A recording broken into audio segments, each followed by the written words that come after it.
Welcome to Turning Point. I'm Jessica Alfrey. And I'm Becky Alfrey. Have you ever wondered how Ben Stein stays so happy and positive? Well, we have. In today's show, he'll explain how he deals with life's ups and downs. Later in the show, Dr. Ramy Awad smashes all the misconceptions of how dangerous bariatric surgery really is. But now, Eddie Foulger, champion trainer at World Gym, tells a story of how some health issues brought him to a major turning point in his life. First dramatic turning point when I was young. That's interesting. You know, I guess I'm gonna have to say that a big turning point for me was actually a health problem that I had when I was about 19, 20 years old. I remember that I was working at a restaurant at the time because I had just gotten fired from World Gym because I didn't open the gym up. Okay, so when I was young, I was very much into bodybuilding. You know, 18, 19, I always idolized the bodybuilders and I wanted to be like them. And then I competed at 19 years old and I competed again at 20. About 20 years old, after my show, I sort of, like a lot of young people do, I felt like I had accomplished so much. So I was, you know, partying on the weekends and so on and so forth. Until one day I was supposed to open the gym on Saturday, and I came in, I just didn't open the gym. Sorry, Wanda and Anthony. And so then they asked me if I could come in and just open the gym the next day. They said, we can't promise you anything with your job, but can you at least come in tomorrow and open the gym? I said, yes. What did I do? I did the same thing the next day, you know, so just bad decision making, you know. There was something in your life at that time that you were doing that wasn't working. Correct, yeah. And what would that be? It would definitely have to be a combination of young youth, bad choices, lack of responsibility, on top of abusing alcohol and drugs, you know. Something that lots of people in their 20s do, and teenagers. Yeah, and I was definitely doing that pretty well at the time. And so when I lost that job, I remember I got a job at Fridays, which was like right up the street from the old World Gym, and I kind of liked that job too because it was like a party atmosphere and everybody was having fun. But I ended up getting a health problem. I got gallstones, so my stomach inflamed, and I ended up in the hospital, and I couldn't work, and so they had scheduled this surgery for me. So gallstones, I always thought of that as something older people got gallstones. No, you can But get you them were at young. any age. Yeah. Wow, okay. Yeah. And so I was scheduled to get my gallstones taken out, okay. I remember an acquaintance of mine had called me and asked me what I was up to, and I, you know, explained to him how I didn't have any money and I wasn't doing anything, I couldn't work. And he had this bright idea. He was coming through town and he was gonna, you know, show me how to sell drugs, you know. And that right there, if I was to look at, you know, a point in time in my life where I seriously made, you know, the big decision to go off the other end, that would have to be it, you know. He came by. Long story short, you know, I started selling narcotics, you know, and I think it was 6 months later I got raided and I started my 20s as a 20-year-old / in and out kind of convict kind of a guy. Mm-hmm. But because of drugs? Absolutely. So it was using them, but selling them is what put you in jail? Correct. Basically, Yeah. okay. And so the turning point then, there had to be something changed because you're squeaky clean now, and you're the epitome of health. So that's a lot of things can happen in all of the years through that. But fast forward, something happened then that made it that it wasn't worth it anymore. How old were you when that turning point, and you've told it to me before, and that's why I'm remembering it, but it was quite dramatic. And instead of being a fighter, fighting back, this time you actually handled it differently. Well, yeah, let me see, I guess so that all started when I was probably about 20, 21 years old, and I think I hung up my gloves at about 32. Wow. Yeah, Okay. I don't, after about 11 years of, you know, life just becomes a blur, you know, when you're in and out of prison, and when you're out, you're always on drugs, and your mind is never clear. And it started getting to the point where I couldn't even differentiate differences in time frames of my life. You know, I would think back at, you know, when was this that occurred? Was this 2 years ago, 5 years ago? I mean, I just couldn't figure it out for the life of me, you know? Watching my parents get older through photographs and watching our dress change as I'm away. This is a common thing for a lot of guys, you know, especially guys with drug problems and alcohol problems like I have. You know, and so life kind of stays at one place, but the world keeps changing. Absolutely, yeah. You know, you isolate yourself and take yourself away while the world keeps going on. You know, Right. and that's just how it goes. Eventually, I guess I just decided that I needed to make, you know, a real strong, hard left somewhere, or I was going to be right there for the rest of my life, and I knew that. So you know. early 30s, you started feeling you'd had enough. Yeah, my early 30s, I started feeling that. Finally decided that I would do whatever it took to change my life. You know, I sort of lost confidence in myself, in my own decision making to even save my own life or to make a positive decision. You know, every time you get those handcuffs slapped back on you, you lose that much more of yourself, and you give everything up again, and you go away again, and you know, it's just really no way to live. Life is full of ups and downs, good and bad days. And sometimes it takes a little bit of work to thrust yourself back into positivity. Ben Stein shares some of his methods for turning those frowns upside down so you always have tear-free, clear eyes. Wow.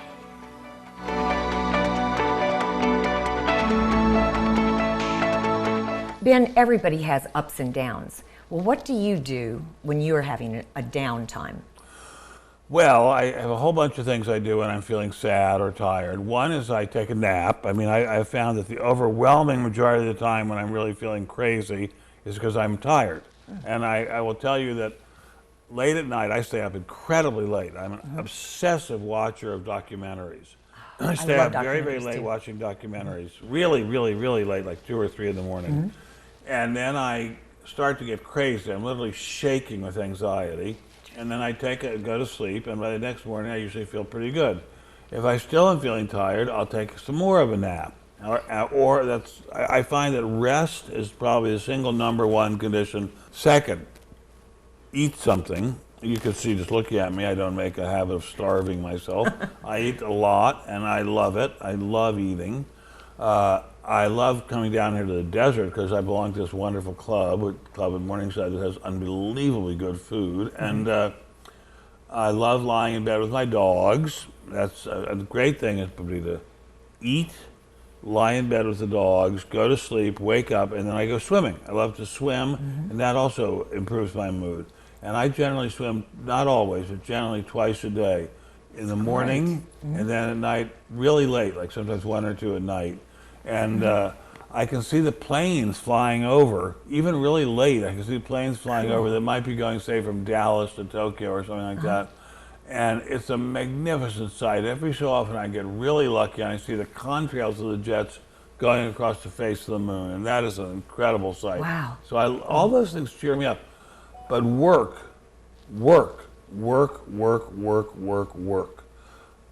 Rest, be well fed, and work. I find that if I'm working consistently, I feel dramatically better. There's no comparison. Work is God's gift. Samuel Johnson was the most famous essayist in the history of the English language. And he said, generally speaking, work is the single surest cure for any form of sorrow.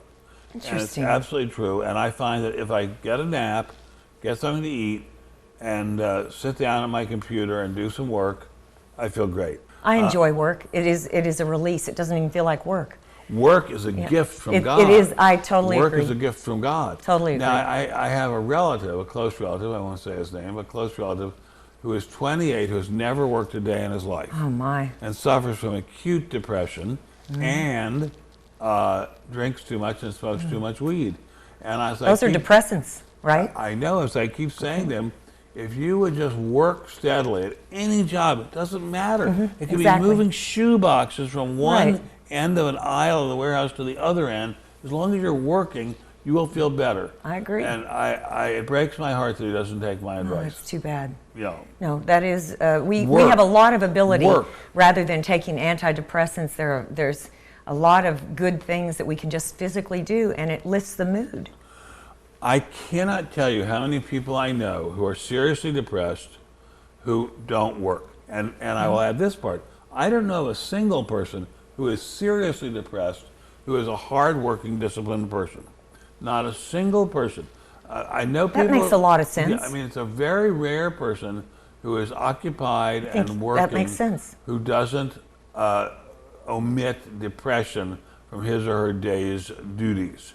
I mean, I know, even when people retire, they often become quite depressed. Right. And I think it has to do with Absolutely. with not working. In fact, I question the whole concept of retirement. Exactly. I mean, if you're going to What's the purpose, retire, do something unless you your like. health is bad, why retire? I totally agree with you. But so many people don't do what they really love. I know. And that's they don't understand. They don't understand they can. They don't understand that it's good for them. It is. It is much. I've traveled a lot, really, really a lot, and astonishing amount. I find generally working makes me feel better than traveling, almost always. Interesting. I love hearing that because I'm looking forward to traveling. I haven't traveled that much, but I enjoy work so much that I just let me didn't give you get a around couple to of it. piece of advice about traveling. Always go first class. Don't That's even probably think a good idea if I Don't even could. think of not going first class. Don't even think about it. And get a greeter at both ends to take you to the gate and to take you from the gate to your car. There are many messengers in life. Sometimes the message comes from a friend or a loved one. Sometimes it comes from a complete stranger.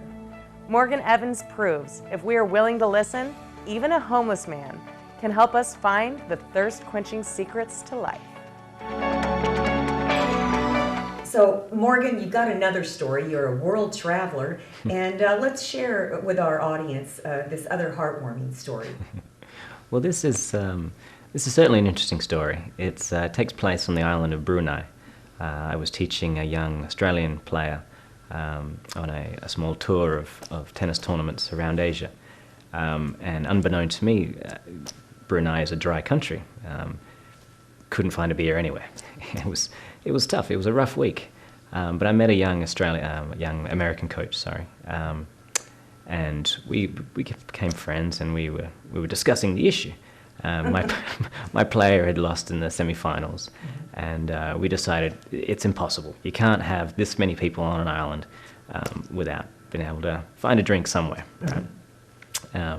So we went for a bit of a walk. We left our where the tournament was, and we headed towards the nearby town. It was a couple of miles, but not impossible. And along the way, we went through this small town, and there was a homeless man just sheltering on the side of the road. And at the time, I had this deal. It was an unwritten rule I have with homeless people.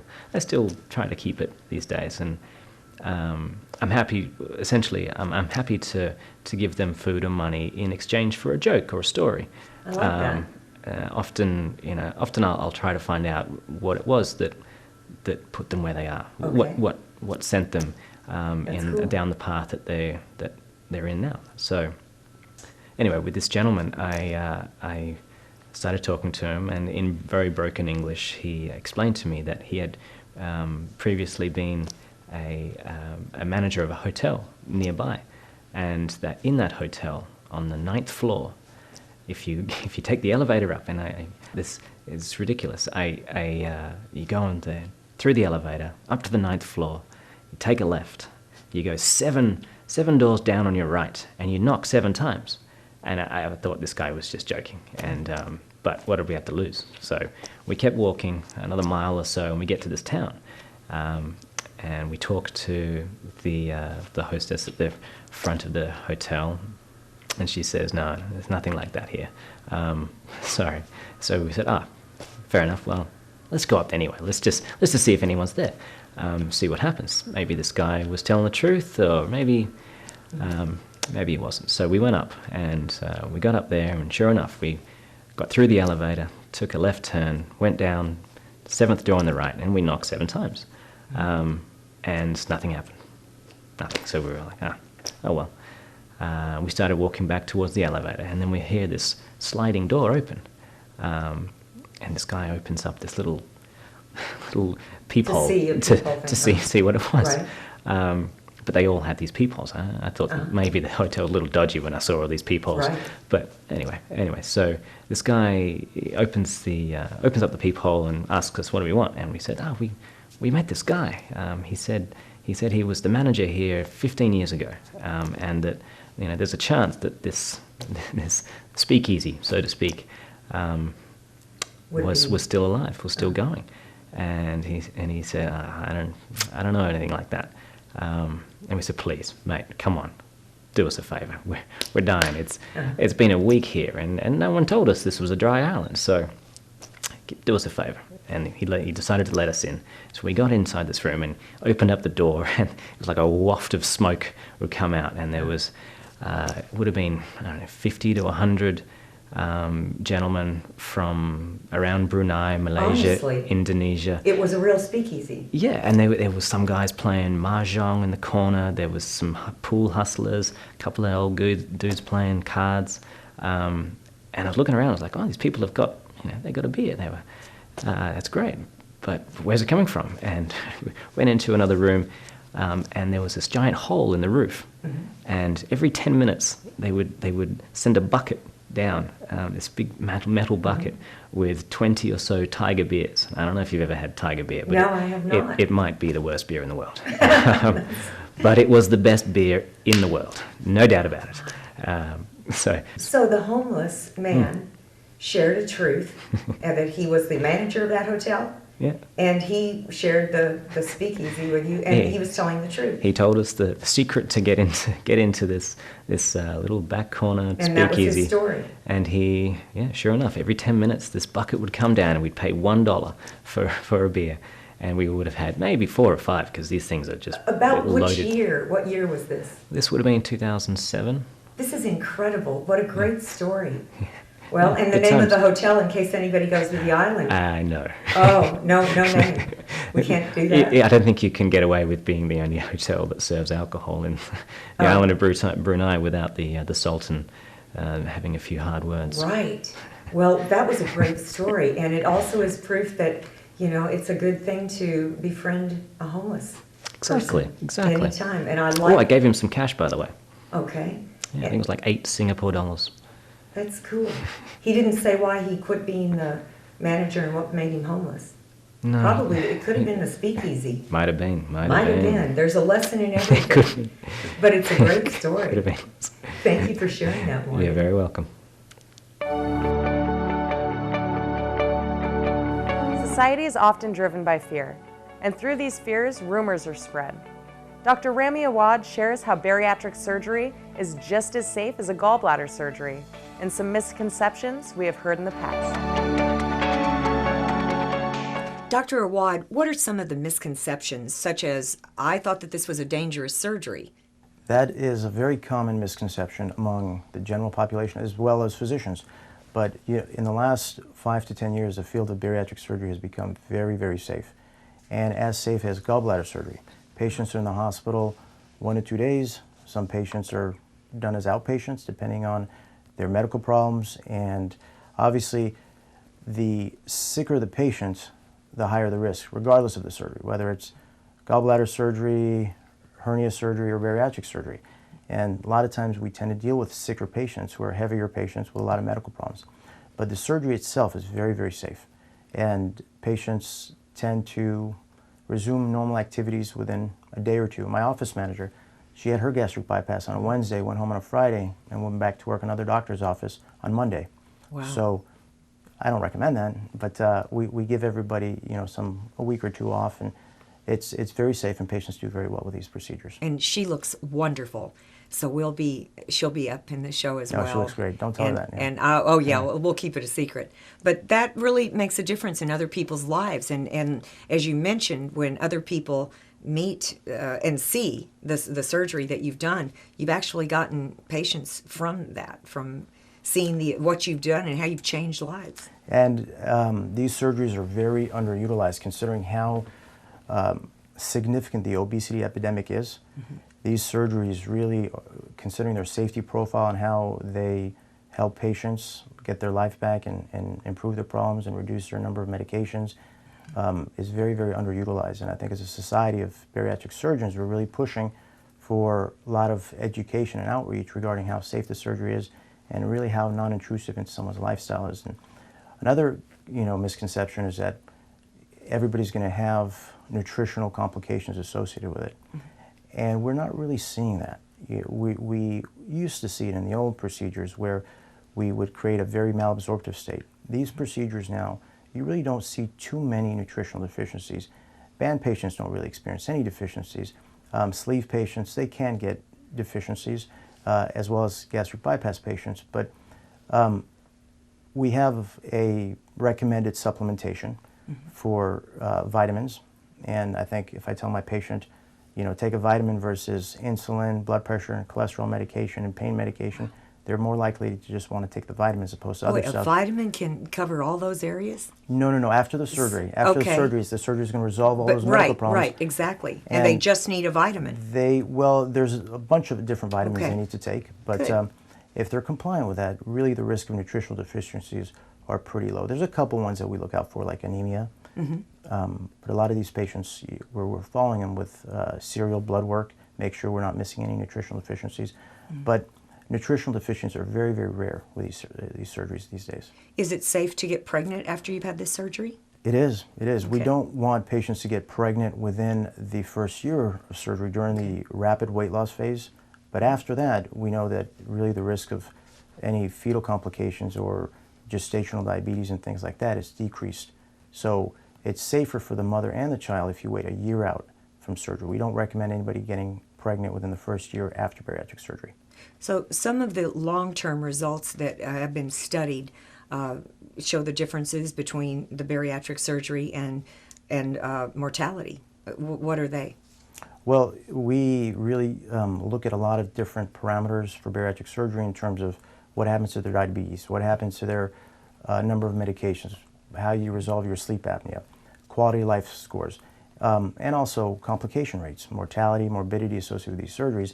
And we do studies, looking at this. And there's a lot of studies looking at morbidity and mortality associated with bariatric surgery.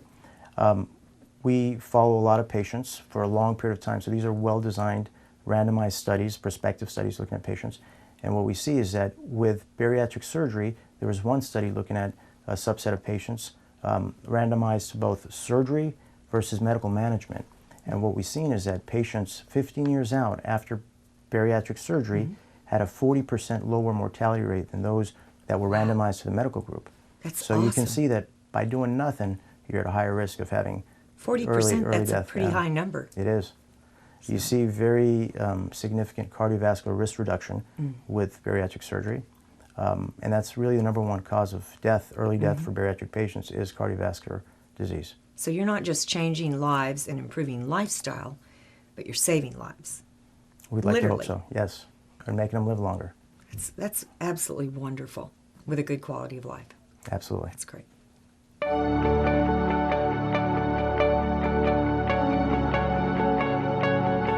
Sometimes in life, when we are changing and evolving, it is necessary to adjust our environment and the people in it. Kathy Melton shares her story of how her personal growth made her view her life differently and walk away from people who didn't support her healthy lifestyle. First of all, let me just say that after having the surgery, I'm definitely happier today than I was 5 years ago when I came in. And something a lot of people who are heavy or even who are thin, who are out there in the community, don't realize is depression and overweight go hand in hand. So the depression is gone 100%. And I am happier today now that I've done the surgery than I was 5 years ago, without a doubt. Without a doubt. But a true story about the weight loss. So I am feeling extremely confident and feeling all in my glory about losing the weight and about, like I said, swinging it like a skinny chick. I love who I am today. And a friend of mine said, oh, I'm moving. Do you want a mirror? And I said, of course I want a mirror. Wouldn't you want to look at this all day? So I had a mirror, and I'm not kidding you. It was 6 feet by 6 feet. And I moved it from her house to my living room. And every day I would walk by it and I go, oh my, who is that person? Who is that person? So in having the gastric bypass 5 years ago, I didn't think it would affect my relationship. I had been married 8+ years, give or take. And I have to tell you, I became extremely conscientious of the people in my surroundings and their eating habits. I, again, was married at the time. And when I saw my husband eating, I wasn't appalled. I was grossed out by the amount of food that a person can consume. But it wasn't even just him. I thought to myself, oh my God, I used to eat the same way. And now my portion sizes are a lot smaller. And when you go through the process of having bariatric surgery, we tell you portion control. We tell you eat protein first, eat vegetables. The size of your meat should be the size of the palm of your hand. Your vegetables should be the size of an egg. And I have to tell you, when I see people eating 3-4 helpings, I think to myself, oh my God, do you know what you're doing to yourself? When you're drinking soda, do you know what you're doing to yourself? And I have to tell you, I never thought that these things would ever come out of my mouth. The minute I came to Dr. Awad, and I'm eternally grateful to him and for him for what he's done to me. And I could probably never thank him enough for bringing me to who I am today. But I have to tell you, I was never aware of the food consumption that I had.